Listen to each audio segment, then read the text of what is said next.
আমার নাতিন হয়ে আমাকে ভালো লাগতেছে, আনন্দ লাগতেছে। নাতিন আমার কুলটা টুকরা, বড় হয়ে আমার নাতিনও নূরের ফাতেমা, জান্নাত নূরি ইরার মতন ডাক্তারনি বানাতে চাই।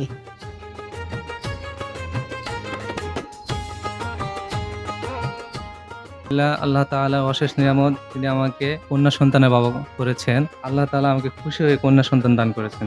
আল্লাহ তাআলার কাছে শুকরিয়া জানাই, আলহামদুলিল্লাহ। আমার এই সন্তান দিনের আলো আলোকিত হয়ে চলতে পারে, ধর্মের জ্ঞানটুকু অর্জন করতে পারে। আলহামদুলিল্লাহ, আমার ভাতিজি হয়ে আমি অনেক খুশি। আমি প্রথমবারের মতো ফুপি হয়েছি। আমার একটা ছেলে আছে, আমার যদি এরকম একটা মেয়ে থাকতো আমি অনেক খুশি হতাম। আমার ভাইয়ের মেয়ে হয়ে আমি অনেক খুশি। আমার ভাতিজির জন্য সকলে দোয়া করবেন। সবচেয়ে আপডেটেড ফিচার্স নিয়ে 140টিরও বেশি দেশে কনকা ফ্রিজ। নববর্ষের প্রথম প্রহরে আজকে নতুন একটা বাচ্চা ভূমিষ্ঠ হয়েছে। আলহামদুলিল্লাহ, বাচ্চা ও মা দুজনেই সুস্থ আছে।